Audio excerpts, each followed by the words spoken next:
Welcome to the Love Story with Lisa channel.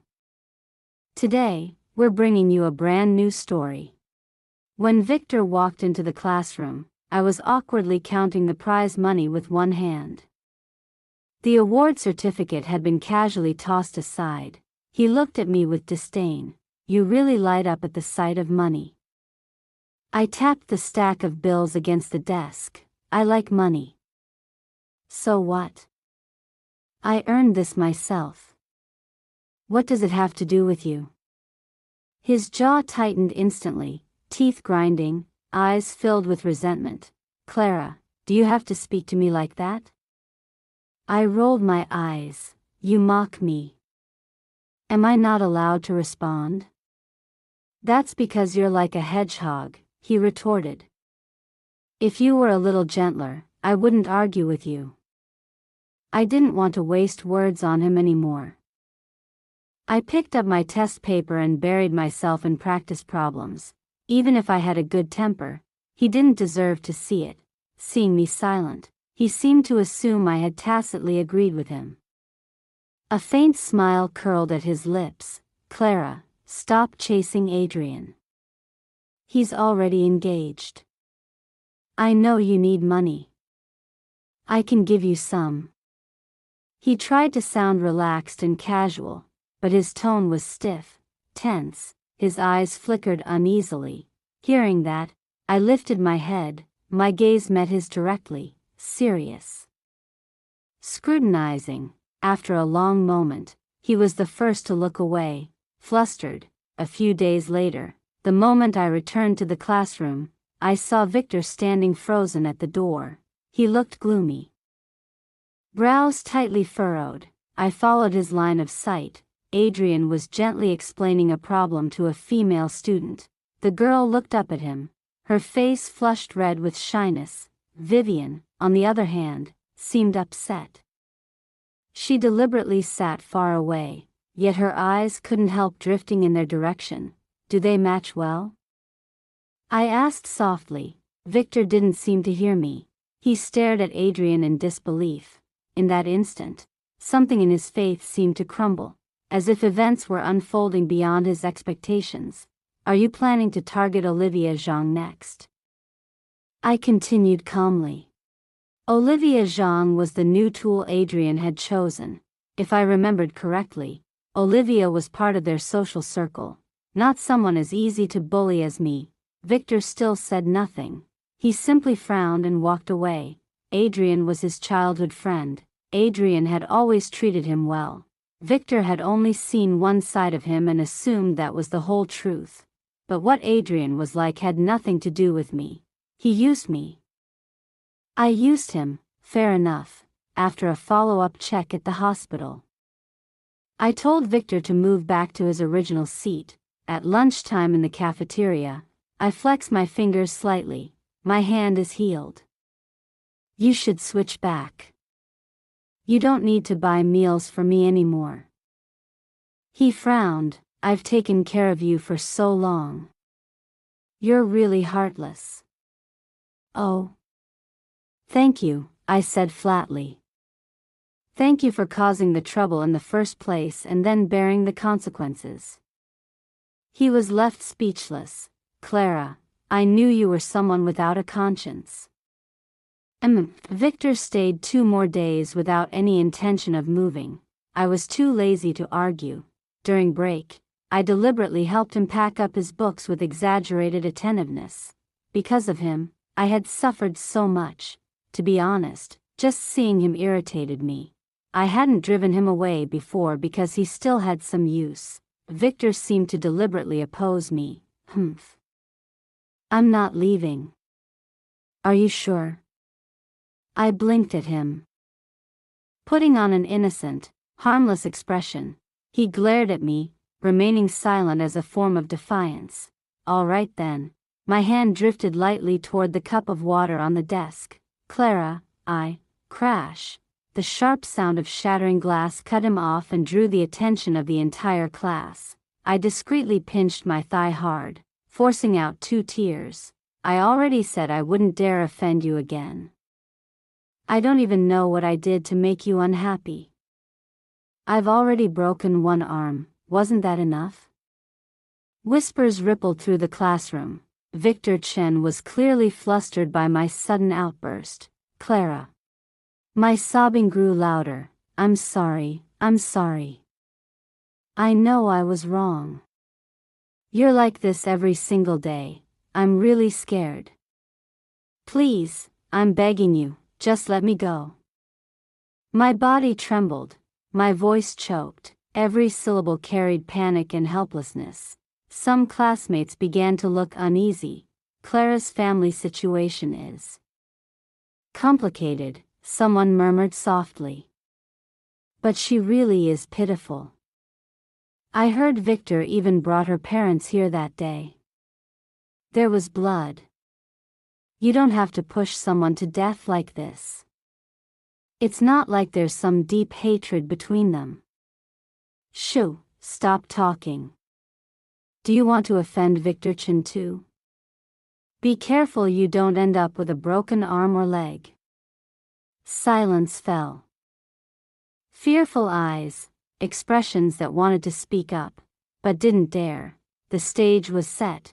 Vivian Chen glanced over as well, her tone displeased. Victor Chen, you should at least know when to stop. What are you smashing things for? Victor had clearly never faced a scene like this before. Even with 100 mouths, he wouldn't have been able to explain himself. His face darkened. He clenched his fists, then let out a cold laugh. Clara Shaw. You're really something. Exactly as I'd hoped, he switched seats. The classmates sitting behind him trembled slightly after he left and quietly handed me a tissue. Thank you. I reached out to take it, just enough to reveal the scar on the back of my hand. From the fall down the stairs that day, the final stretch of senior year passed peacefully. There were no more problems for me to stir up. I buried myself in revision, making up for every gap, sealing every weakness, ignoring everything outside my world. Over the past 3 years, I had managed to save up a little money for the 2 days of the college entrance exams. To ensure everything went perfectly, I splurged on a hotel room near the testing center. But on the evening before the last exam, I heard Vivian Chen's voice drifting down from the balcony above. Is anyone there? I was in a standard room. The floor above was VIP. When I looked up, I saw her leaning out of the window. I immediately contacted the hotel staff. The door lock to her room had malfunctioned. Given Vivian Chen's status and the circumstances, the hotel didn't hesitate to break the door open. When she finally came out, she was so anxious she was on the verge of tears. She had just opened her mouth to speak. Check your exam supplies first. I cut in calmly. The testing site is close. You'll still make it. She gathered her things, then asked hesitantly, Can I borrow your phone? The door lock was broken. Her phone was missing. Even the hotel room's landline had been disconnected. There was no way that was a coincidence. On the way to the exam site, she used my phone to call someone to handle it. I couldn't stay at school anymore. The boss at the place where I used to work part-time had been kind enough to leave me a staff dorm room. On the day the results were released, I returned to school once. At the entrance of this aristocratic academy, where wealthy heirs gathered, a massive banner was stretched across the gates. Congratulations to our student Clara Shaw for achieving first place in the science track across the entire city. I stood there, staring up at it for a long time. For the first time, my name was displayed so gloriously at this school. It didn't matter. It was also the first time I had seriously looked at the name of this place. Mingxing High School, congratulations. Ethan Zhou had appeared beside me at some point. I smiled faintly. Congratulations to you too. Which university are you planning to attend? Hightown University. I want to leave Beijing. Go somewhere far away. Escape my parents. David Su had been sentenced to 3 years. But Linda Zhang was still out there. Good choice, I said quietly. His father was gravely ill. His mother was running a street stall alone to support the family. Auntie's not at the stall today? I asked. She's happily calling relatives to share the good news. I took out a bank card and handed it to him. Use this first. Just in case. That was the real reason I had come back today. As the school's top scorer, they awarded me 200,000 yuan. It had been agreed upon long ago. I transferred half into my own account. The other half, I lent to Ethan Zhou, back in 10th grade, when I had nothing. He had helped me more than once. He didn't stand on ceremony. He accepted it. Thank you. I smiled faintly. When you get to Hightown, don't forget about me. Otherwise, you won't have anywhere to pay me back. He laughed. You've thought this through, haven't you? Vivian Shen came to see me that day. Thank you for helping me. It was nothing. I didn't really do anything. At most, I just helped you call someone who was trying to stop me from taking the college entrance exam. Her expression was unpleasant. Adrian Liu. I still don't understand why he would do something like that. She didn't understand, but I did, just like how Adrian had deliberately approached me. He wanted to see Vivian Shen upset, humbled. As long as Vivian bowed her head first, Adrian would definitely comfort her. But Vivian didn't want to bow, so he changed tactics. If she failed the college entrance exam, when she was sad and vulnerable, he would step in, offer care, encouragement. It was all psychological warfare. Why did you help me? Vivian asked, still confused. I almost laughed. There's no deep grudge between us. There's no reason for me to wish you bad luck. Vivian fell silent. It seemed she had truly overestimated the hostility between us all along. I didn't set you up. I didn't fall in front of you and say you pushed me. And when I was injured, I didn't accuse you of hitting me. Have you been watching too many soap operas? I sighed, a little helpless. Just treat it as the tiny bit of conscience I still have. After all, you and Adrian argued more than once because of me. Sometimes. I do feel a little guilty. She looked slightly embarrassed. In the beginning, I really hated you. Later I realized, whether it was you or someone else didn't matter.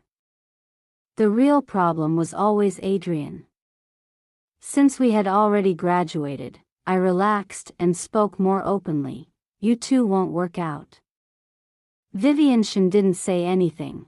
Perhaps she had thought about it before. He was always putting psychological pressure on her. Adrian never knew how to refuse. Maybe he liked her, but he also liked women who were dependent. Obedient. Perhaps that was simply a man's vile instinct. Either she would lower herself for him. Did she want that? Or he would change for her. I didn't believe in his character. Vivian frowned, then suddenly said, Clara. You don't like him? What does that have to do with me?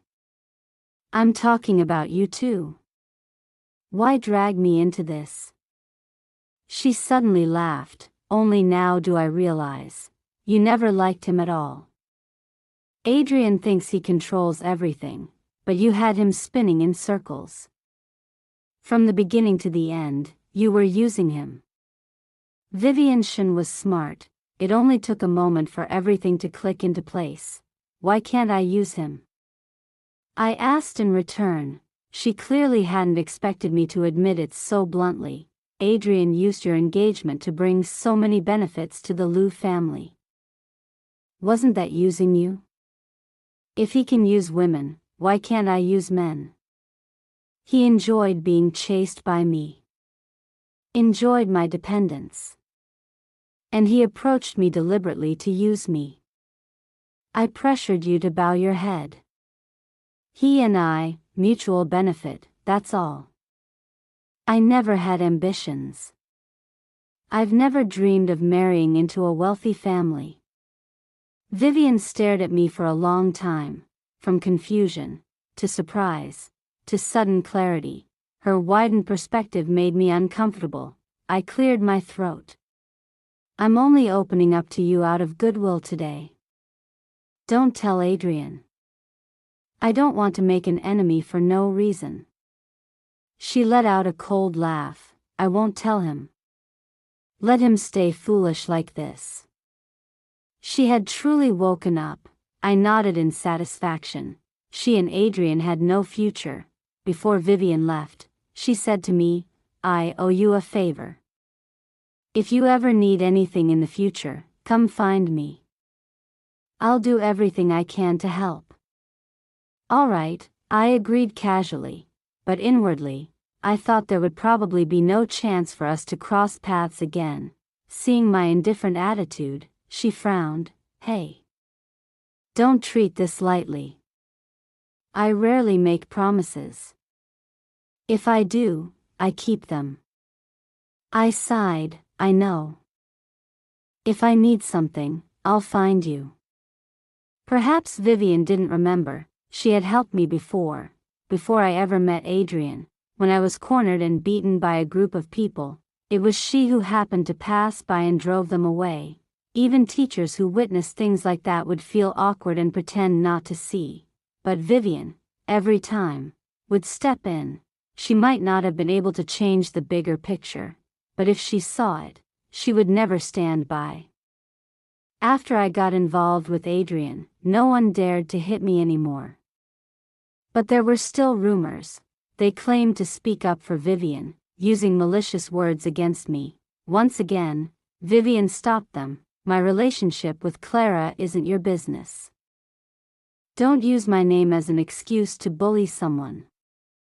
Before leaving Beijing, I received a message from Victor Chen. He was about to go abroad for his studies and wanted to meet once. My expression turned strange. If Adrian had asked to meet, I wouldn't have been surprised. But Victor, was he asking to be beaten again? I ignored him, blocked him directly. I had imagined meeting Vivian Shen again someday, but I never expected to see her in such a miserable state. In my mind, she was someone who would always stand at the top, forever. Radiant, during my senior year internship, I entered Shine Entertainment. I'm only opening up to you out of goodwill today. Don't tell Adrian. I don't want to make an enemy for no reason. She let out a cold laugh. I won't tell him. Let him stay foolish like this. She had truly woken up. I nodded in satisfaction. She and Adrian had no future. Before Vivian left, she said to me, I owe you a favor. If you ever need anything in the future, come find me. I'll do everything I can to help. All right, I agreed casually, but inwardly, I thought there would probably be no chance for us to cross paths again. Seeing my indifferent attitude, she frowned. Hey. Don't treat this lightly. I rarely make promises. If I do, I keep them. I sighed. I know. If I need something, I'll find you. Perhaps Vivian didn't remember. She had helped me before I ever met Adrian. When I was cornered and beaten by a group of people, it was she who happened to pass by and drove them away. Even teachers who witnessed things like that would feel awkward and pretend not to see. But Vivian, every time, would step in. She might not have been able to change the bigger picture, but if she saw it, she would never stand by. After I got involved with Adrian, no one dared to hit me anymore. But there were still rumors. They claimed to speak up for Vivian, using malicious words against me. Once again, Vivian stopped them. My relationship with Clara isn't your business. Don't use my name as an excuse to bully someone.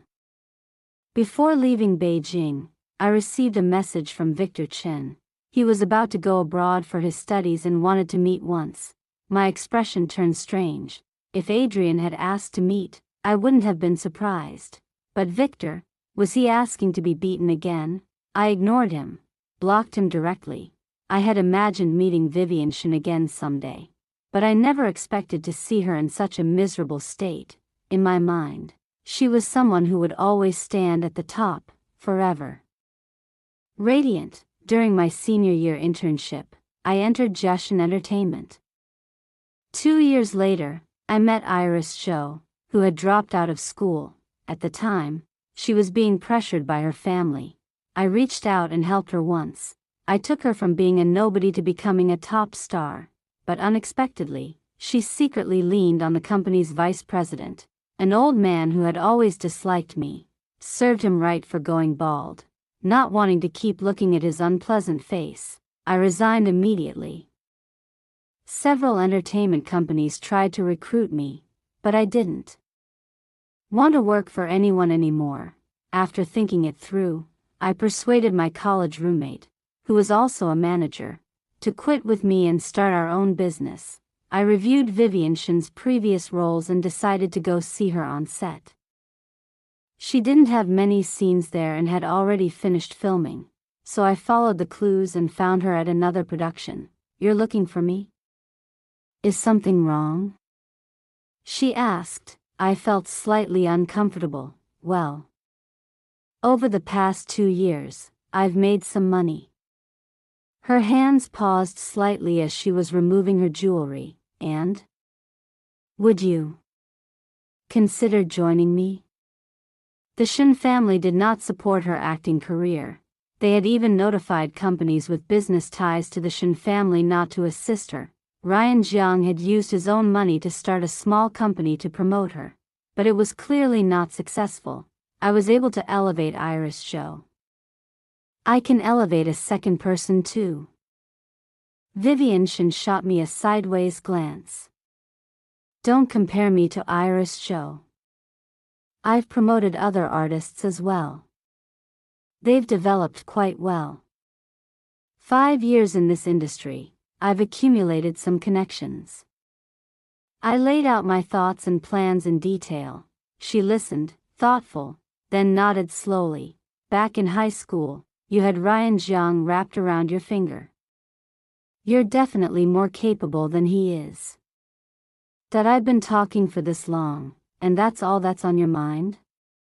She agreed so readily, it almost felt careless. Wasn't she afraid I might deceive her? "You'll handle the contract termination with Ryan Jiang yourself." "No problem. No problem." "Good. That saves us a sum of money." Vivian seemed to agree lightly at first, but she turned out to be truly serious. She began selling her jewelry, her designer handbags. She started her business with me. She even sold her real estate and moved out to rent an apartment. "Clara, I'm staking everything this time. I trust you. I won't go back to the Shin family. If we fail, I'll find a building and jump." It sounded like she was gambling her entire life. She wasn't like Ryan Jiang. Even though Ryan had an older brother to inherit the family fortune, even if he didn't take things seriously, he would still receive a share of the company's stock. But Vivian, if she didn't build a career of her own, she would only be arranged into marriage. I recalculated the money we had on hand. Then I went to Ethan Joe to borrow a bit more capital. It shouldn't be a problem. Before I resigned, I had already recruited a male singer with some name recognition, Noah Chi. He had originally intended to sign with Shine.And. Luckily, he hadn't signed yet. He was mine. Vivian had strong acting talent, but she was still somewhat inexperienced. Born into a wealthy family, she had learned various musical instruments from a young age. Her singing and dancing skills were solid. I arranged for her to join a reality show. She was beautiful, and in this industry, beauty was a tremendous advantage. The moment she appeared, she gained a considerable number of fans. When she joined film crews for minor roles, it was inevitable that they would deliberately make her look unattractive to highlight the female lead. Vivian didn't want to rely solely on variety shows. She still wanted to be an actress. So I hired an acting coach for her. Her rise to fame was so rapid that it aroused Ryan Zhang's suspicion. I never liked him, naturally. I didn't bother giving him a pleasant face. But with Vivian under my management, he didn't dare act recklessly toward me. I had a private conversation with Vivian. Ryan Zhang likes you. She wasn't surprised at all. I know. You know?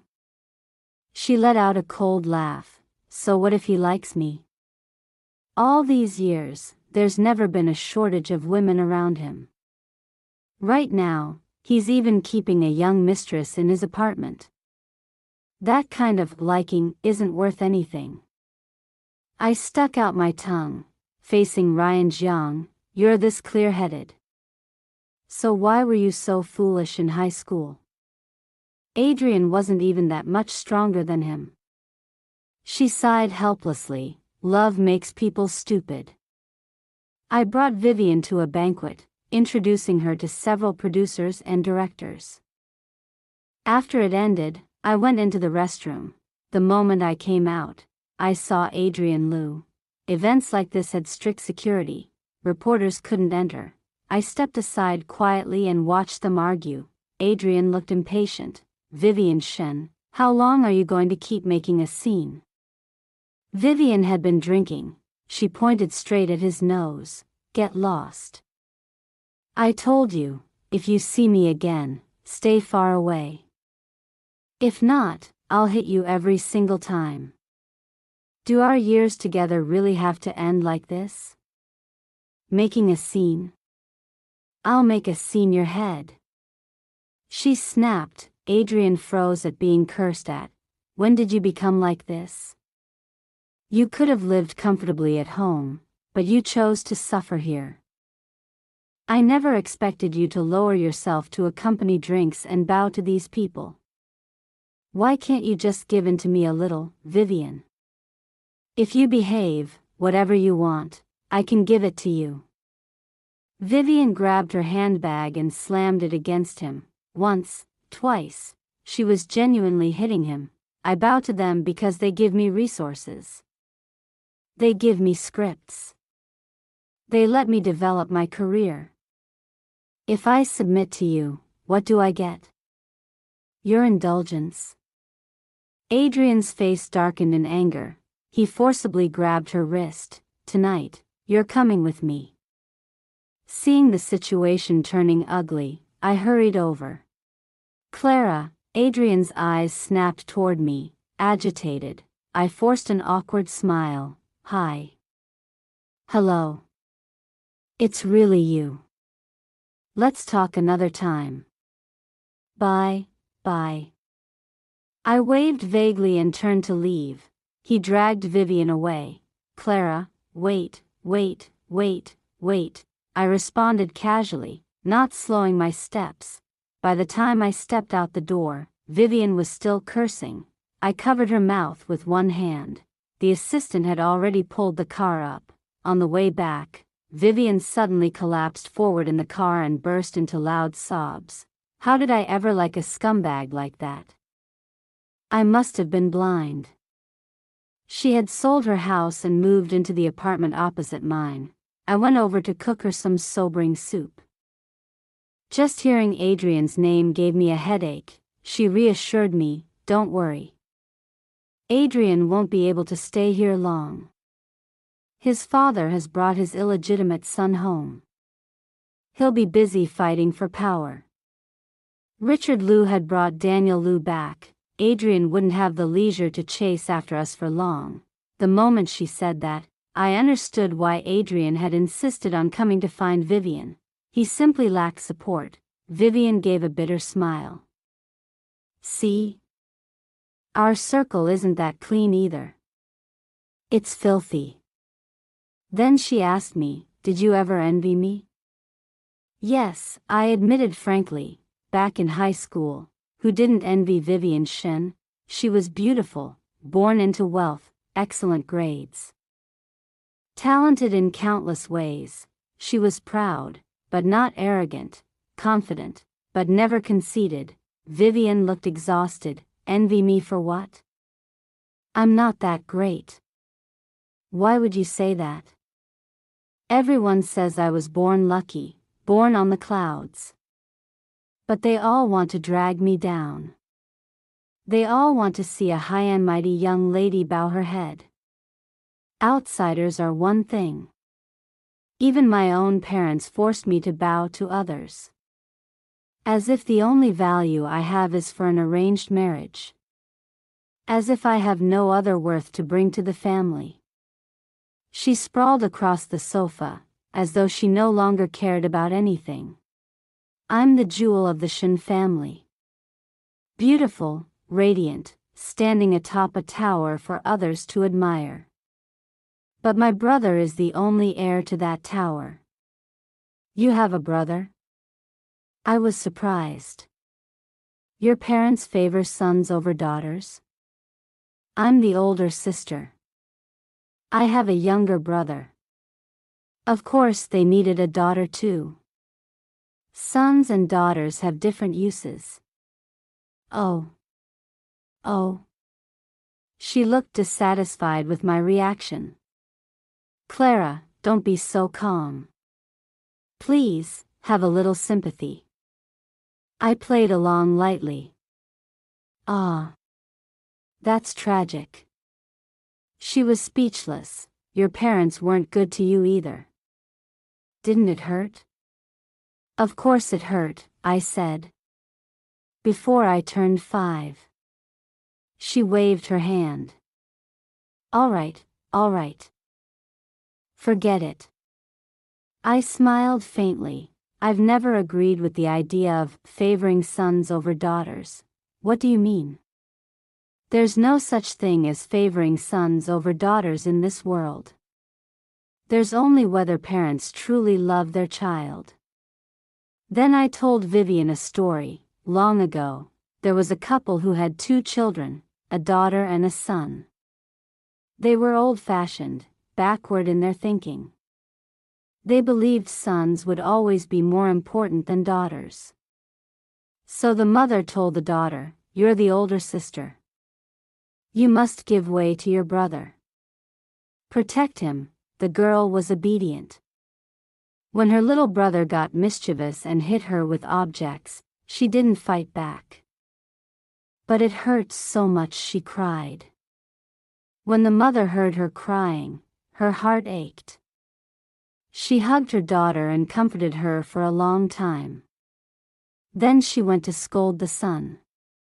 "You're not allowed to hit your sister. She's crying because it hurts. If you hit her again, I'll hit you." After being disciplined, the boy didn't dare bully his sister again. At that time, people didn't understand the importance of education. Life conditions weren't good. So after the girl finished primary school, the father helped her withdraw. He said, "We need to save the money for your brother." The girl nodded blankly. But not long after, she saw her former classmates all going to school while she stayed home. So she went to her father, acting spoiled, speaking softly, persuading him that she wanted to study. Faced with his daughter's pleading eyes, the father's heart softened. He counted the family's savings and paid her tuition. He thought to himself, the son is still young, he doesn't need the money yet. The daughter needs it now. If it's gone, we'll earn more later. This couple always said their son was more important than their daughter.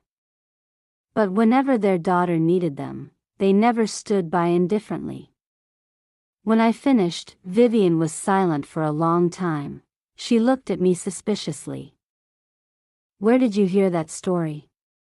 You made it up, didn't you?" They were my neighbors back in my hometown. I envied that girl since I was little. I envied that her mother heard her cry. I envied that her father saw the longing in her eyes. I concluded calmly, being backward in thought and loving your child aren't contradictory. If parents don't love their daughter, they definitely don't love their son either. Vivian didn't agree, but they treat my brother better, she insisted. They say they dote on me, but that's only for outsiders to see, to make me look valued so they can exchange me for greater benefits when I marry. When my brother first understood things, father already took him to business meetings. The expectations for me were just to learn singing, dancing, and musical instruments. I wanted to study finance to share the family's burden. They refused. Forced me to apply for dance. I took a sip of soup and said evenly, "They treat your brother well because they believe he can bring more benefit to the family. That's not love. That's business. That's investment. So my parents aren't good to me," I continued calmly. "And I've never thought that was my fault. It's because they're not worthy of being parents." Vivian seemed shaken by my words. "Then I'll become better than my brother," she said firmly. "I'll make them regret it." Vivian auditioned for a new drama by a well-known director, a historical costume series. She landed the role of the second female lead, Lydia Lynn. The character was a venomous beauty. Calculating. Ruthless. Obsessed with becoming empress, then empress dowager. Hungry for power, on the surface, she appeared innocent and harmless. Only at the very end did her true face emerge. The performance had to balance purity and hidden depth. If not careful, it would turn into a foolish, silly sweetness. After Vivian secured the role, she happily told me the good news: I had forced her to diet strictly for a long time. To reward her, I specially took her to a restaurant for a proper meal. "How did you manage it?" I asked, genuinely curious. She gave a soft laugh. "I learned it from you. Didn't you pretend to be foolish back then? You acted like an idiot, and in the end, everyone except you turned out to be the real fools." I let out a cold chuckle. I'm not as stupid as Lydia Lynn. I would never destroy everything I already have for the sake of a man. In the early stages, Lydia Lynn truly committed every evil imaginable. In her eyes, there was nothing but power. But she was genuinely pitiful too. Her entire family had been slaughtered. That tragedy twisted her, darkened her heart, left her psyche distorted. She worked so hard, schemed so tirelessly. She was just about to succeed, when suddenly she met a man who saved her soul. And just like that, her moral conscience awakened out of nowhere. Vivian nodded in agreement. There really is something wrong with that script. The logic is seriously flawed. If the protagonist had overthrown her with strength and strategy, I could accept it. But no, they use love to redeem her. Halfway through the meal, Vivian coughed lightly. "If Victor Chen comes to see me later, what are you going to do?" "Who?" I frowned. "Victor Chen," she repeated rapidly, words tumbling out like beans spilling from a jar. She sounded breathless. "I don't know why he's coming. I've already cut ties with him. Anyone who stands with Adrian Liu is my enemy. All these years, I've only kept in touch with Ryan Jiang. But don't worry, between you and Ryan Jiang, I'll always take your side." I took a sip of soup and looked at her suspiciously. "Why are you panicking?" She gave a bitter smile. "If Victor Chen shows up, don't take it out on me, okay?" I set down my spoon and stood up. "Why didn't you say so earlier? I need to stay far away from that idiot." But the moment I rose to my feet, I realized the idiot was already standing right behind me. No wonder Vivian Shen had been so flustered. Victor Chen had matured a lot. Young masters from wealthy families all seemed to grow into that domineering CEO mold. Yet in his eyes, there was still an unmistakable trace of calculation and malice. "You really don't want to see me that badly?" His voice was low, restrained, not openly unpleasant. "I have principles. I don't like making people uncomfortable." After saying that, I turned my head away. I didn't want to stay there for even one more second. Ryan Jiang had caused me trouble before, but he was easy to manipulate. A few tricks, and I could smooth things over. Adrian Liu had used me, but I had used him too. He didn't owe me anything. Only Victor Chen. The moment I saw him, I felt nauseous. As soon as I stepped out of the restaurant, Vivian Shen hurried after me. "I told you, I have a grudge against him." I wasn't lying. That man is full of schemes, more disgusting than Adrian Liu. What exactly happened? The summer of sophomore year, Adrian Liu got a woman pregnant. I was heartbroken. I couldn't cancel the engagement without solid proof. It took so much effort to finally catch his weakness, and then Victor Chen stepped forward and insisted the child was his. Both Adrian Liu and Vivian Shen had studied at Peking University. Victor Chen was overseas at the time. If he wanted to take responsibility, it wouldn't even make sense geographically. Vivian Shen complained bitterly, "Such a clumsy lie." And yet everyone chose to believe it. They just wanted to cover up the scandal. Something suddenly occurred to me. Adrian Liu deliberately sabotaged your college entrance exam. Wasn't that enough reason to break off the engagement?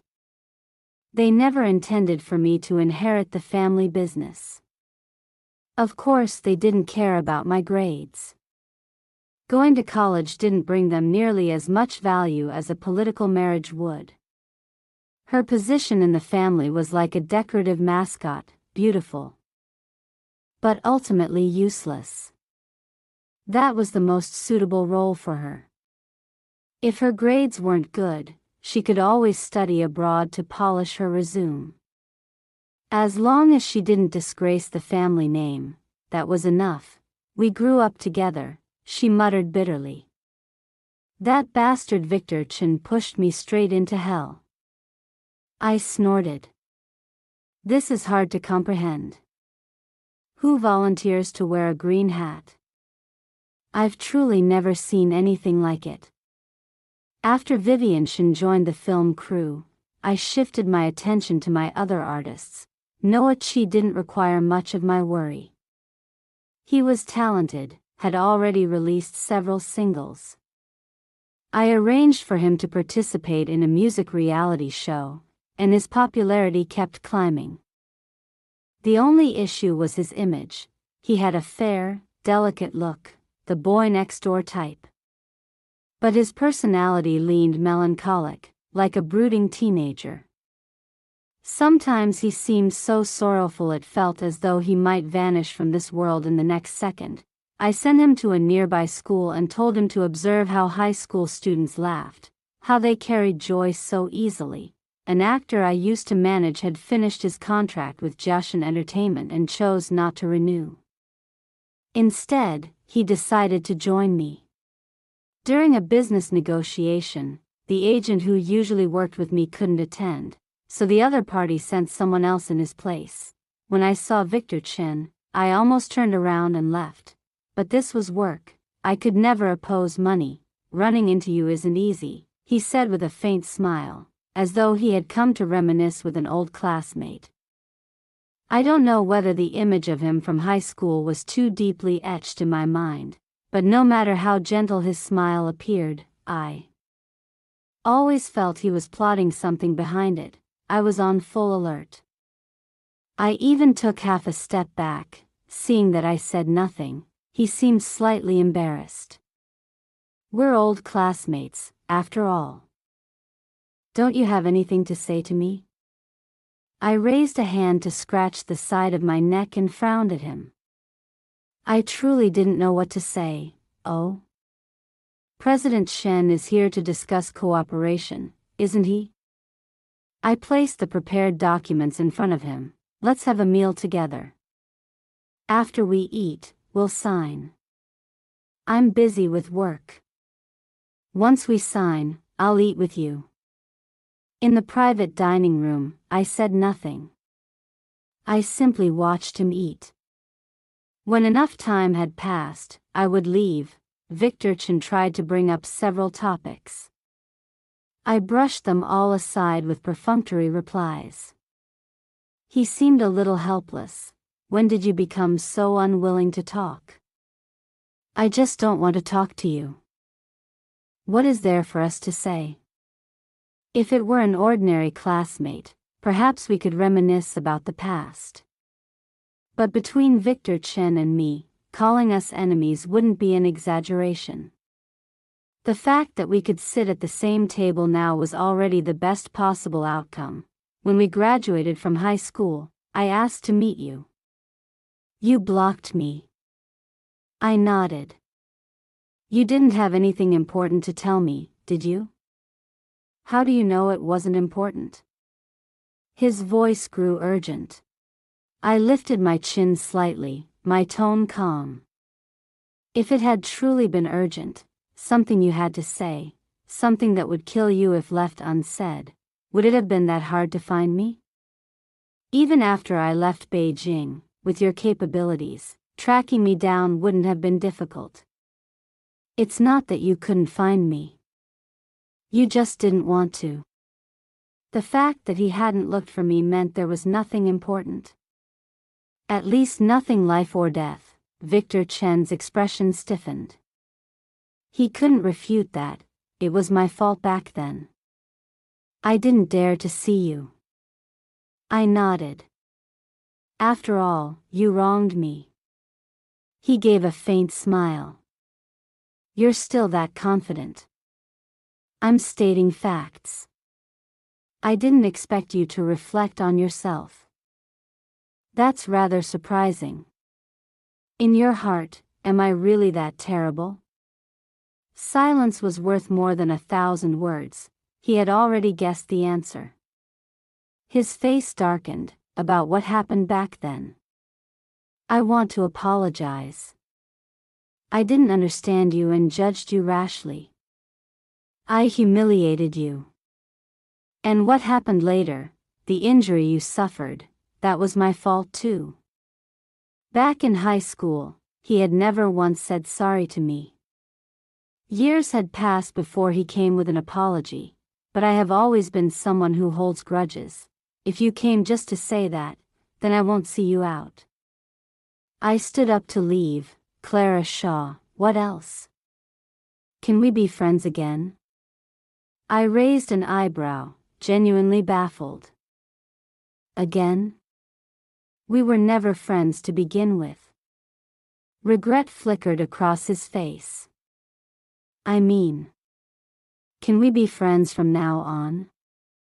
How do you even have the nerve to say that? Victor Chen had never been able to win an argument against me. Back in high school, I had scolded him until he was speechless. Clara Shaw, I want to get to know you again. No. I rejected him bluntly. A trace of hurt crossed his face. Why? Slowly, I raised my right hand and showed him the scar. Because of this. Victor Chen, I'm a very petty person. Some things, maybe after so many years you think they've passed. But I haven't. He nodded gently, his voice slightly hoarse. All right.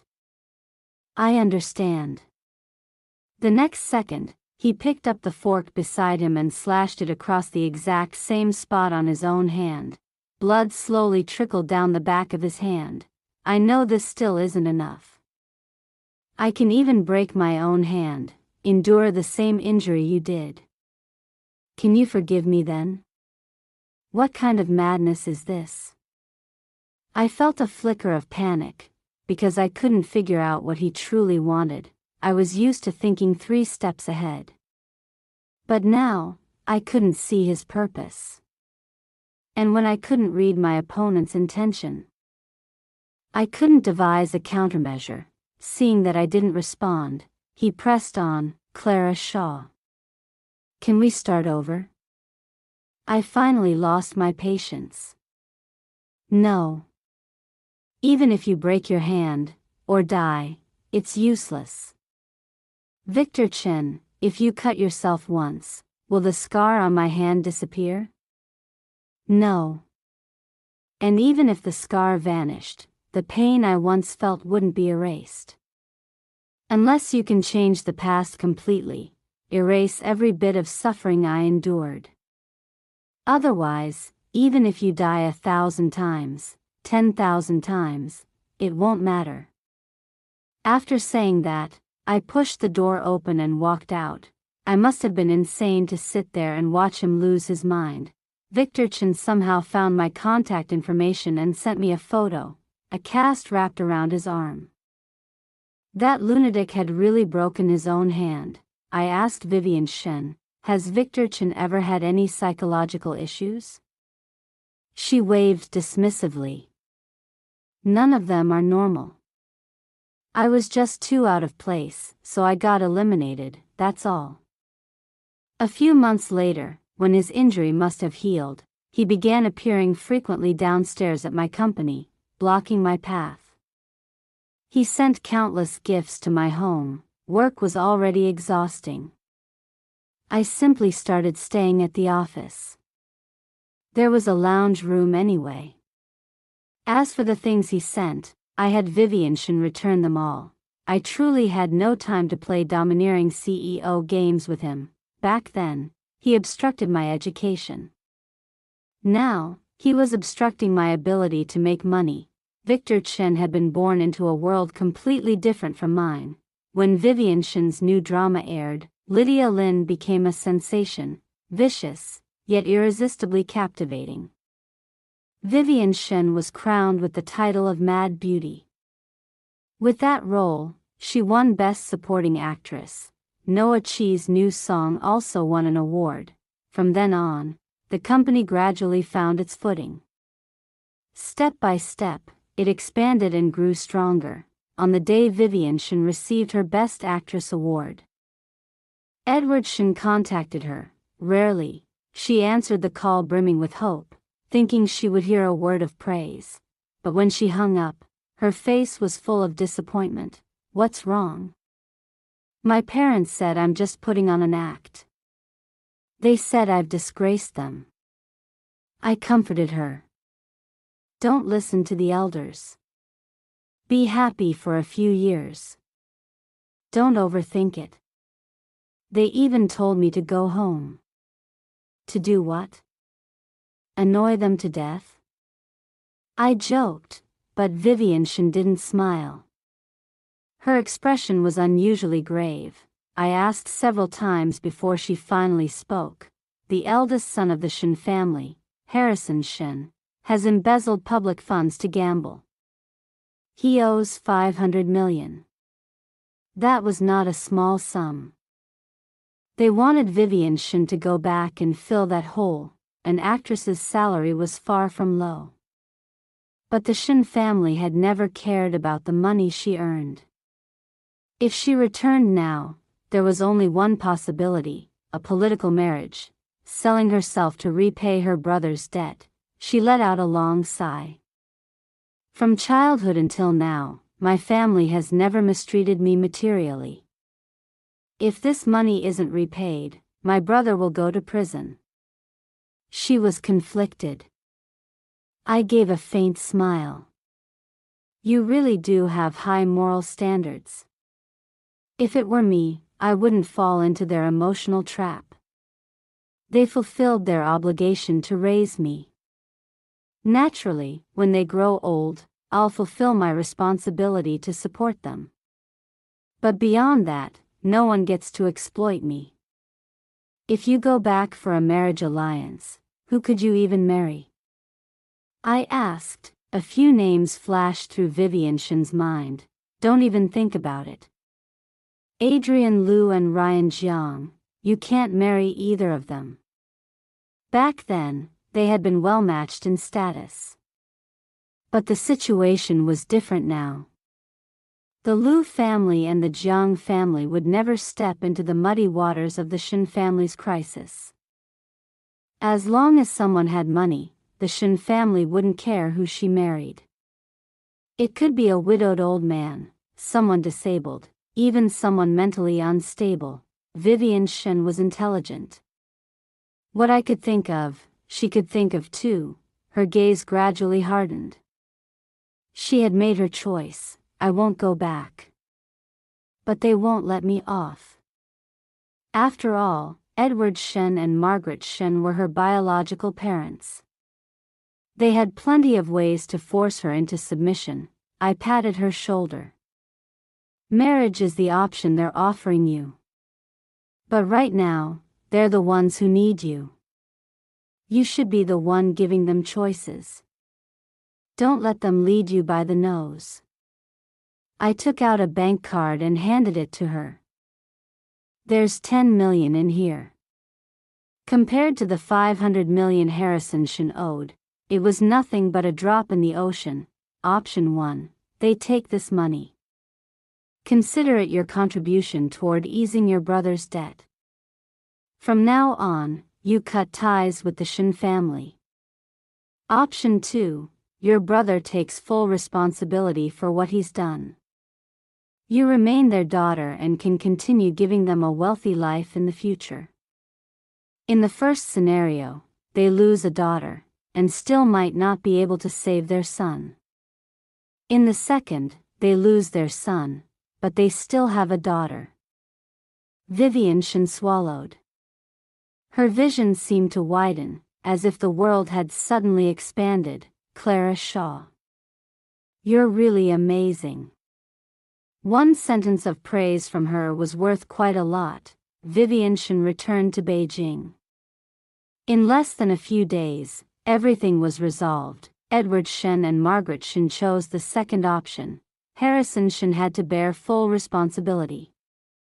The Shen family publicly announced they were cutting ties with him. Though the Shen family suffered a heavy blow, they had decisively sacrificed a piece to save the king. Gradually, they would recover, and Vivian Shen would become the sole heir. See? I said. As long as there are enough benefits involved, even a son can be abandoned. There's no such thing as favoring sons over daughters. It's simply about whether there is love. The last time I saw Victor Chen was when he called me from a new number. I'm going back to Beijing soon. Let's meet. I chose a crowded cafe near my company. I didn't want him doing anything extreme again. You still blame me? He looked far more worn down than before. Blame? Not exactly. I simply had no energy left to care about him. Though I couldn't deny that when he broke his hand last time, I had felt a faint sense of satisfaction. What do you want, exactly? I asked. Clara Shaw. I waited quietly. He was silent for a long time, as if gathering the last of his courage. Do you have someone you like? Yes, I answered flatly. His pupils dilated slightly. What did you say? Perhaps out of shock, he lost his composure and raised his voice. Who is it? Not you. Why so many questions? I wasn't stupid. Thinking back to his previous behavior, I could already guess what this was about. I just couldn't understand it. 8 years without seeing each other, and now this? Was he sick? He suddenly exhaled, as if deflating, visibly lighter, as though he had finally put something down. Besides the director and my colleagues in the crew, there is one person I want to thank the most. I was lucky to meet her. Because of her, I was able to become myself, not someone's daughter, not someone's wife. Clara Shaw. I've never dared to tell you this. But I noticed you a long, long time ago. When everyone else looked down on you, I was watching you. You were always the one standing in first place, outstanding, dazzling. From the moment I met you, my life had a goal to pursue. At that moment, I suddenly remembered her 18th birthday party, Vivian Shen. The girl in my memories slowly overlapped with the woman standing before me now. Years had passed. And she was still standing on a high stage, confident. Radiant. 1 year later, the company went public. Vivian Shen and I attended the celebration banquet together. I wore the gown she had personally chosen for me. When she saw me, she nodded in satisfaction. Very good. You look every bit the queen. Who did you learn that from? I asked. From you. But the truth was, I had never forgotten the aura she carried at her 18th birthday banquet, that commanding presence, that brilliance. Back then, I had told myself, one day, I will become someone like Vivian Shen, and now, we walked onto the stage side by side, standing beneath the dazzling lights. Roses and wild chrysanthemums both bloom in their own time, just like those who strive with all their strength. Eventually, they will shine, I will bloom forever, and I will never wither. The end. If you enjoyed the story, don't forget to like and subscribe to Love Stories with Lisa for more stories. Thank you so much.